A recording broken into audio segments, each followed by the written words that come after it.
नमस्कार, एक बार फिर आप सबका बहुत जोरदार स्वागत है। आप देख रहे हैं चुनाव का सबसे बड़ा मंच, चुनाव मंच यहां मुंबई में। आज महाराष्ट्र चुनाव की बात करने के लिए हम लोग इकट्ठा हुए हैं। महाराष्ट्र चुनाव में सब लोग बात कर रहे हैं भाई महायुति महाविकास अघाड़ी के बीच में जोरदार टक्कर है, इनके बीच में से कौन आगे निकल करके आएगा, असली शिवसेना कौन सी है, उद्धव ठाकरे साहब की है, एकनाथ शिंदे साहब की, असली एनसीपी कौन सी है। लेकिन एक फैक्टर है जिसकी शायद उतनी चर्चा नहीं हो रही, लेकिन अगर वो फैक्टर इस चुनाव में कोई बड़ा मुद्दा बन गया तो खेल कुछ भी हो सकता है। और इतना चर्चित चेहरा, सभाओं में इतनी जबरदस्त भीड़, लोकप्रियता जबरदस्त है, चुनाव में उतना ट्रैक्शन लेकिन नहीं मिलता। लेकिन क्या इस चुनाव में वो स्थिति बदलेगी? मैं बात कर रहा हूं राज ठाकरे की, महाराष्ट्र नवनिर्माण सेना की। एमएनएस की इस चुनाव में क्या भूमिका होगी, इस पर बात करने के लिए हमारे साथ आज एमएनएस के सीनियर लीडर बाला नंदगांवकर साहब खुद मौजूद हैं। जरा जोरदार तालियों से एक बार फिर स्वागत कीजिएगा।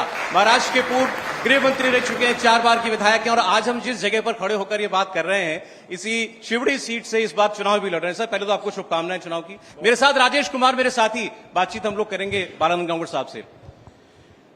सर, शुरुआत में आपसे ये जानना है, एक तो जो सबसे बड़ा मुद्दा आज अखबारों में सब जगह छपा हुआ है, वो आप लोगों को भी इसकी चर्चा होगी, ठाकरे परिवार की तीसरी पीढ़ी के दूसरे युवा नेता अमित ठाकरे, राज ठाकरे साहब के बेटे, वो इस बार चुनाव में उतर रहे हैं माहिम सीट से। तो चर्चा इस बात की चल रही है सर कि वो चुनाव लड़ेंगे, लेकिन उनके सामने शिवसेना ने भी कैंडिडेट दिया है, उद्धव ठाकरे साहब की शिवसेना ने भी कैंडिडेट दिया, राज ठाकरे साहब ने तो कैंडिडेट नहीं दिया था जब आदित्य ठाकरे चुनाव लड़े थे। देवी और सज्जनों, आपको सबको मेरा प्रणाम। मैं आपका बहुत बहुत आभारी हूं कि आपने मुझे यहाँ पे सम्मानित किया, और आपने बहुत अच्छा ही पहला प्रश्न पूछा है कि हम लोग बाला साहब ठाकरे की लीगेसी से आए हुए लोग हैं, कि बाला साहब जी हमारे आइडॉल हैं। और अगर ठाकरे परिवार से कोई नौजवान अगर राजनीति में आना चाहता है तो बड़ी खुशी हमें भी होती है और सबको खुशी होती है, कि बाला साहब ने कभी खुद होकर राजनीति में आने की कोशिश नहीं की। उन्हें तो रिमोट कंट्रोल लेके अपनी राजनीति की। मगर अभी सन्मान्य राज जी ठाकरे, उनके चिरंजीव अमित जी ठाकरे, उन्होंने अभी माहिम से वो इलेक्शन लड़ रहे हैं, और अच्छी बात है।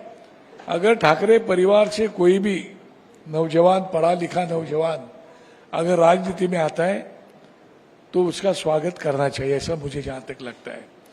ताकि हमारे देश से कई नौजवानों को उन्होंने नगर पालिका में भेजा, महानगर पालिका में भेजा, विधानसभा में भेजा, मंत्री बनाया। भाई खुद ही गृह मंत्री रह चुका हूं, उन्होंने ही बनाया था मुझे। दिल्ली में कई मंत्री बनाए। अगर उनके परिवार से कोई लड़का आता है तो खुशी होनी चाहिए। ये सही बात है कि जब 2019 के इलेक्शन में आदित्य जी ठाकरे सम्मानीय, उनको वर्ली में टिकट दी थी, तो सम्मानीय राज ठाकरे साहब ने वहां पे अपना कैंडिडेट नहीं दिया था। वो ये सोच के नहीं दिया था कि वो ठाकरे परिवार से था, और ठाकरे परिवार का कोई नौजवान अगर ऐसा राजनीति में आना चाहता है तो उसको अपन मदद करनी चाहिए। ये उनकी भावना थी, और इसलिए उन्होंने उस टाइम पे कोई कैंडिडेट नहीं दिया था, और बाद में वो चुन के भी आई। अभी हम माहिम में हमारा उनके चिरंजीव सन्मान्य अमित ठाकरे खड़े हैं। तो अभी अमित ठाकरे के सामने अभी 2 शिवसेना है, कौन असली कौन नकली हो तो जनता तय करती है, हम तो बोलना उचित नहीं है। फिर भी उद्धव ठाकरे साहब ने महेश सावंत सर करके कैंडिडेट दिया है, और वहां के ही एकनाथ शिंदे साहब ने सदा सरवनकर, जी हाँ, जो जो मेरे साथ में काउंसिलर थे, एमएलए थे, अभी के एमएलए सिटिंग, उनको टिकट दी है। तो अभी तो मुकाबला है, लड़ाई। लेकिन ये मुकाबला होना नहीं चाहिए था, जो हम लोगों को लग रहा था। वे आदित्य ठाकरे के सामने राज ठाकरे नहीं देते कैंडिडेट, उनके बेटे के सामने उद्धव ठाकरे साहब क्यों उतार रहे हैं? इस पर कुछ तो आपके विचार होंगे ना? नहीं, मुझे ऐसा लगता है कि इसके बारे में उन्होंने सोचना चाहिए। एकनाथ शिंदे साहब ने सोचना चाहिए, उसके बारे में उद्धव ठाकरे साहब ने सोचना चाहिए। क्योंकि राज ठाकरे है ना, तो आप उनको थोड़ा सा खूंखार के नजर से देखते हैं, मगर बहुत नामी राज है, केवल मन का राजा नहीं, वो दिल का भी राजा है। आप कह रहे कि एकनाथ शिंदे साहब को भी सोचना चाहिए। आप लोगों ने तो सोचा था पिछली बार जब लोकसभा चुनाव हुआ था, तो आप लोगों ने उनके बारे में सोचा था। लेकिन वो नहीं सोच जी राजेश जी, लोकसभा चुनाव में हमने तो जो बिनशर्त पार्टीमा दिया था, जब भी हमने उनके पास 3-4 सीटें मांगी भी थी, उसमें बाद में 2 सीटों पर चर्चा हो गई। बाद में साउथ मुंबई की सीट जो मेरे लिए मांगी थी, भारतीय जनता पक्ष ने वो टाइम पे मेरे लिए ओके कर दिया था। पर एकनाथ शिंदे साहब ने मुझे पूछा कि, और हम सहयोगी एक पार्टी से बिलोंग्स करते थे पूरे पहले, तो उन्होंने मुझे पूछा कि आप अगर आपको लड़ना है तो आप हमारे सिंबल पे लड़िए। तो जिस पार्टी के लिए मैंने मेरे 18 साल महाराष्ट्र नवनिर्माण सेना के लिए, ये मेरा सिंबल रेलवे इंजन है, जो रेलवे इंजन के लिए मैं 18 साल लड़ा, और उस रेलवे इंजन को छोड़ के वो मैं दूसरे चुनाव पे सिंबल पे जाके नहीं लड़ सकता था। तो उनको मैंने कहा विनम्रता से कि मैं आपके चुनाव पे इलेक्शन नहीं लड़ सकता हूं, आप अगर किसको देना है तो दीजिए, हम उसका काम करेंगे।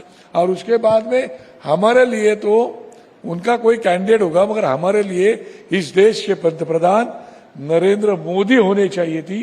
ये मेरे हाईकमांड की भावना थी। उस भावना के नजर देख के हम लोगों ने वो टाइम पे बिनशर्त पार्टीमा उनको दिया था। पिछले कुछ महीनों से हम देख रहे हैं, या पिछले 1 साल से हम देख रहे हैं कि राज साहब की मुलाकात एकनाथ शिंदे से या देवेंद्र फडणवीस से लगातार हो रही है, और यही कयास लगाए जा रहे थे कि आप लोग भी इस महायुति में शामिल होंगे। तो कहां पे बात अटक रही है कि आप लोगों को अकेले कैंडिडेट्स देना पड़ रहा है? नहीं, पहली बात एक याद रखना कि इस भारत देश में जब राज ठाकरे साहब ने गुजरात का दौरा किया था, उस दौरे मैंने कहा था कि मेरे सेशन चल रहा था तो मैं नहीं जा सका। तो वो गुजरात का दौरा करके आने के बाद उन्होंने ऐलान किया था कि इस देश के नरेंद्र मोदी साहब जैसे आदमी पंतप्रधान बनना चाहिए। उन्होंने सबसे पहले भारत में वो बात की थी। उसके बाद में उन्होंने वो पंतप्रधान बन गए। पंतप्रधान बनने के बाद उन्होंने उनका काम चालू किया। काम चालू करने के बाद राज ठाकरे कैसे है, एकदम क्लियर कट बोलने वाला आदमी है, स्पष्ट बोलने वाला आदमी है। जो पेट में वही उनके मुंह में है, वो खाने के दार दिखाने के दार ऐसा उनके पास नहीं है। नहीं तो राजनीति का क्या है, चेहरे कुछ और है और मुखौटे कुछ और है, ऐसे राजनीति के लोगों का है। पर वो तो स्पष्ट बोलते, उनको कुछ बातें अच्छे नहीं लगी तो उन्होंने तो 2019 में आपने देखा वो लावरे वीडियो बड़ा चर्चे में रहा पूरा हिंदुस्तान में, और वो बता रहे तो आपने ऐसा बताया था वैसा बताया, कुछ नहीं हुआ, ये वो उन्होंने बताया था। बिल्कुल बताया था उन्होंने, जो है वो उन्होंने बताया था। 2024 का इलेक्शन आया तब उनको लगा कि भाई नहीं, अपने को अभी देश की कैसे में प्रगति करनी है तो नरेंद्र मोदी साहब को ही आगे लाना चाहिए, और करके उन्होंने बिनशर्त पार्टीमा भी दिया था। तो इस बार साथ में चुनाव लड़ने की बात चल रही थी या नहीं चल रही थी? बिल्कुल कहां पे चल बात रही फंस थी, गई? बिल्कुल चल रही थी। पर अभी देखो उनके पास 3 लोग हैं। एक है अजित पवार दादा जो राष्ट्रवादी से आए हैं, दूसरे है शिवसेना पार्टी से आए एकनाथ शिंदे जो मुख्यमंत्री बने हैं, और तीसरे है भारतीय जनता पार्टी जो देवेंद्र जी फडणवीस है। अभी 3 पार्टी है, 288 सीटें, 288 सीटें हैं। अभी बीजेपी बोल रहे मैं 150 सीट लड़ूंगा, एकनाथ शिंदे बोल रहे मैं 120 लड़ूंगा, और अजित पवार बोल रहे मैं 80-90 के नीचे नहीं जाऊंगा। तो अभी तो सीटें बढ़ानी पड़ेगी ना। आप लोग कितना बोल रहे थे कि आप लोग कितना? नहीं, हमने कुछ मांगा ही नहीं था। बोले ये तीनों की ही लड़ाई चल रही है तो इनमें हम लोग कहां जाएंगे वहां? नहीं, आप मुलाकातें तो कर रहे थे ना जो राजेश से पूछा। मुलाकात देखो, और आप कह रहे हैं कि हाँ हम लड़ना चाहते हैं। देखो राज ठाकरे का स्वभाव ऐसा है, वो व्यासंग है उनका। वो साहित्यिकों से मिलते हैं, फिल्म वालों से मिलते हैं, पॉलिटिशियन से मिलते हैं, जो वो उनका स्वभाव है। सबके साथ उन्होंने रिलेशन बना के रखा है। इसका मतलब ये नहीं कि मुलाकात हो गई तो युति हो गई। आपने याद होगा आपको, लास्ट इलेक्शन के पहले शरद पवार साहब की उन्होंने इंटरव्यू ली थी, बड़े धूमधाम की इंटरव्यू हो गई थी पुणे में। जी बिल्कुल। वो इंटरव्यू होने के बाद चर्चा चालू हो गई कि अभी राष्ट्रवादी की और मनसे की युति हो गई। कहाँ युति हो गई? अरे आप लोग ही चलाते भाई, अभी आप लोग चलाते तो हम क्या करेंगे? चलाओ। नहीं, आपकी दरअसल सर मनसे की भूमिका समझना चाहते हैं। हाँ। मोदी साहब का आप समर्थन करते हो, अभी भी आपने बोला जी, मुलाकातें भी आपने हो गई, आपने कहा हम सरकार में साथ में लड़ना भी चाहते थे। आप लड़ना भी चाहते थे, अब खिलाफ भी लड़ रहे हो जी। तो भूमिका क्या है? नहीं, उन भूमिका का सवाल नहीं आता। हमने उनको कहा था कि अगर तुम्हारा तीनों का बंटवारा होता है तो पहले तीनों का बंटवारा खत्म कर दो, उसके बाद हमारे से बात करो, फिर आप तीनों में से कुछ ले लेंगे और कुछ हो जाएगा। पर उनका वो बात अब ही ये- उनका अड़ी रही और इलेक्शन डिक्लेयर हो गया तो सीटें तो हमें अब डिक्लेयर ये करनी चैप्टर पड़ेगी। क्लोज है, मतलब चैप्टर क्लोज है, पर अभी भी बातें चल रही है, अभी भी बात चल रहा है। और अभी आपने कहा राज ठाकरे साहब सबसे संबंध रखने वाले नेता हैं, उनका स्वभाव ऐसा है, तो उद्धव साहब के साथ भी संबंध अच्छे रहते हैं। हाँ, सबके साथ संबंध है, वो तो सबके साथ संबंध रखना चाहते हैं, वो है ही वैसे नेताजी। उद्धव जी तो कह देते हैं कि भारतीय जनता पार्टी की बी टीम है, लोग कई बार उन्होंने अरे भाई, हमें तो कितने लोगों की अभी बी टीम बना दी है, पता नहीं। हम किसके साथ बैठे तो बी टीम बन गई। मुझे पता नहीं, मराठी वोट्स है, मराठी वोट्स है क्या शिवसेना को देते हैं? उत्तर भारतीय वोट खाली क्या बीजेपी को देते हैं? नॉन महाराष्ट्र मत खाली क्या बीजेपी को देते हैं? अरे भाई, सब बंटवारा तो सब में होता है ना, तो किसी का किसी के ऊपर अधिकार नहीं है। लोग तय करते हैं किसको वोट देना है, किसको नहीं देना है। और बाद में हमको बोलते हैं बीटी में हम लोग खड़े हो गए, तो वो तो मराठी वोट तोड़ने को हम लोग खड़े हो गए। मुझे पता ही नहीं चलता है, और तुम लोग करते हो चलता है, हम लोग करे तो गलत है। और आप लोग किसके साथ भी जाके बैठते हो, उसमें बी टीम ए टीम हो कुछ नहीं।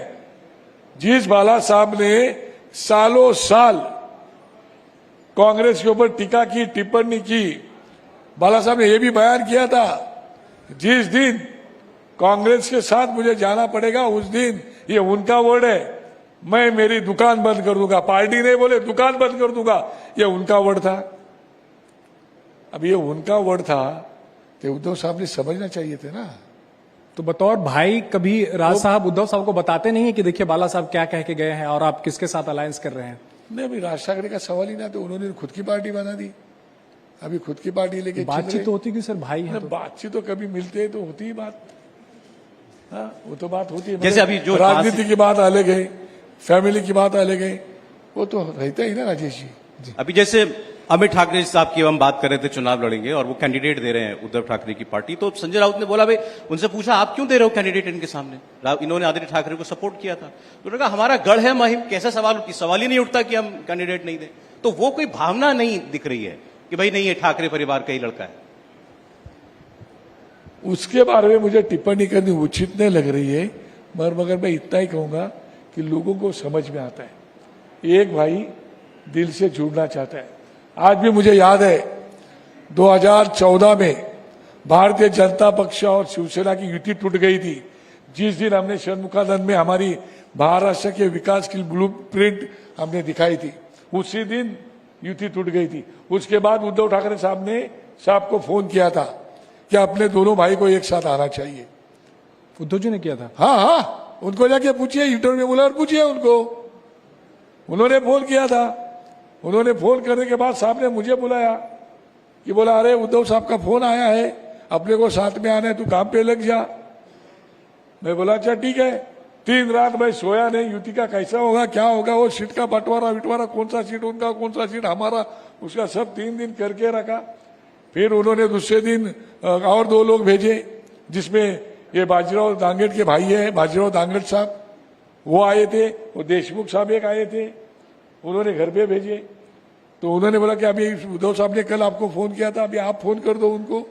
तो साहब को मैंने बोला फोन कर दो, फिर साहब ने उनसे फोन पे बात किया, फिर उन्होंने बताया कि ऐसा करो।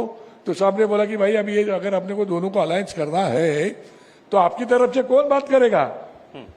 तो उन्होंने बोला हमारे तरफ से अनिल देसाई जो अभी के एमपी बने हैं वो बात करेंगे। और उद्धव साहब ने राज साहब को पूछा आपकी तरफ से कौन बात करेंगे, तो उन्होंने बोला कि बालानंद गौर बात करेंगी। अच्छा, तय हो गया। फिर हुआ क्या? हुआ क्या, उन्होंने ये किया गेम हमारे साथ, वो विश्वासघात किया, धोखा दिया हमको। क्यों? कि हम बीजेपी के साथ अलायंस ना करें। आप यकीन नहीं करेंगे, 26 तारीख का दिन लास्ट था फॉर्म भरने का, 3 बजे का फॉर्म भरने का लास्ट टाइम था। इन्होंने मुझे 25 तारीख के 6 बजे तो कुछ न करते करते करते अनिल देसाई बोल रहे, आखिर में मेरे को साहब मेरे ऊपर भड़क गए। आखिर में मैंने वो अनिल देसाई साहब को फोन किया, तो उधर अभी राजेंद्र विचारे जो मेंबर ऑफ पार्लियामेंट थे थाना के, उन्होंने फोन उठाया। फोन उठाने के बाद मैंने बोला अरे वो क्या कर रहे हैं तुम्हारे अनिल देसाई, अभी तो मैं वो भाषा नहीं बोल सकता हूं कि मैंने क्या बोला हो, पर मैंने बोला अरे भाई तुमको युति करनी है नहीं करनी है, नहीं करने तो छोड़ दो, मुझे मुंबई से गढ़चिरौली तक सावंतवाड़ी तक ये भी फॉर्म देने हैं और आप लोग क्या मजाक समझ रहे हो। मुझे पता है कि हम लोग बीजेपी के साथ ज्वाइन ना हो जाए, हम और बीजेपी की युति ना हो जाए, उसने आपने हमारे साथ गेम किया, या ऐसे विश्वासघात के लोग हैं। आप सीधा आरोप लगा रहे हैं उद्धव ठाकरे ने। सही बात है, उद्धव ठाकरे ने राज ठाकरे के साथ विश्वासघात किया। मैंने बोल दिया है, एबीपी माझा पे बोला है, जी चो सब पे जो है वो है। अनिल देसाई को बुलाओ, उसको पूछो, राजन विचारे को बुलाओ, उसको पूछो, उद्धव साहब को बुला के पूछो ना, आप जो है वो है। वो बाजीराव दांगट को बुलाओ, वो देशमुख साहब को बुलाओ, जो प्रूफ जब क्या है उनको बुलाओ, आप पूछे। इंडिया टीवी बहुत बड़ा चैनल है। तो राज ठाकरे साहब ने फिर क्या कहा, उनसे कुछ बोला? उसके बाद में तो छोड़ दिया हमने, तो मेरे सही के महीने बाद में ये भी फॉर्म दे दिए गढ़चिरौली तक का। चलो हो गया जो हो एक गया। ही बार ये मौका आया कि जब दोनों साथ में आने की कोशिश कर रहे थे कि उसके बाद मैंने बहुत कोशिश किया। एक ही बार आया कि कई और बार हुए ये बात? उसके बाद में इतना होने के बाद 2017 के महानगर पालिका इलेक्शन में मैं खुद माथुर से गया था। माथुर से जाके मैंने प्रपोजल दिया था कि दोनों भाई साथ में आना चाहिए।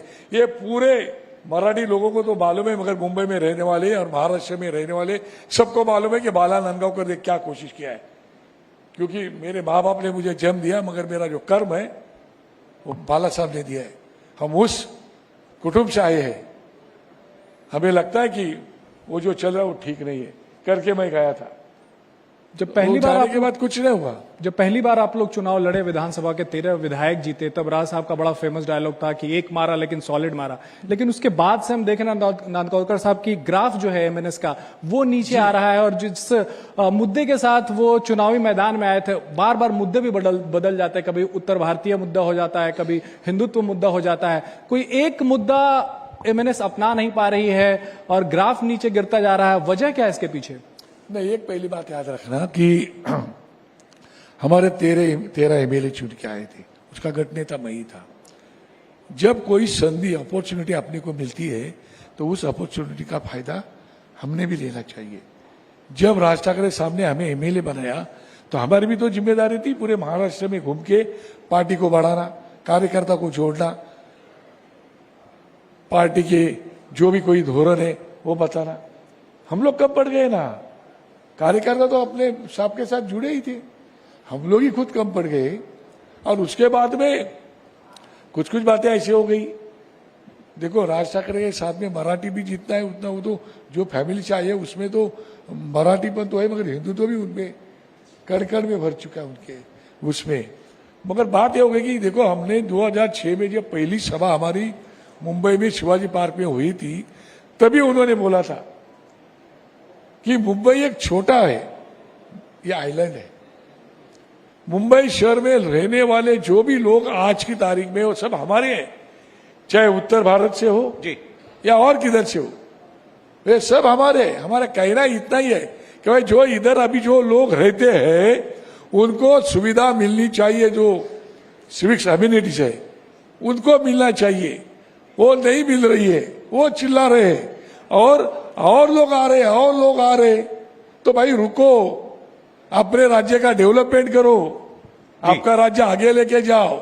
इतना ही नहीं, नरेंद्र मोदी प्राइम मिनिस्टर बनने के बाद उनकी ये पहली मांग थी कि मोदी जी आपको हमारे महाराष्ट्र में और राज्य में पैसा मत दो, सबसे ज्यादा पैसा पहला देना है तो उत्तर प्रदेश, बिहार, झारखंड और तुम्हारा छत्तीसगढ़, उधर ज्यादा पैसा दो, वो राज्य डेवलप करो। जी जी जी। ये उनकी मांग थी। इसका मतलब वो चाहते थे कि वो राज्य विकसित हो जाए, वो राज्य विकसित होके उधर के लोग इधर ना आए, अपना राज्य आगे डेवलप करें। अभी नीतीश कुमार जी कर रहे थे। चुनाव के बीच में समय निकालना बहुत मुश्किल होता है, मैं जानता हूं। आप इतनी दूर आए, हमारे बीच में आए, बहुत शुक्रिया। अमित ठाकरे चुनाव लड़ रहे हैं, आप चुनाव लड़ रहे हैं, शुभकामनाएं आपको। बहुत शुभकामनाएं। बहुत धन्यवाद जी।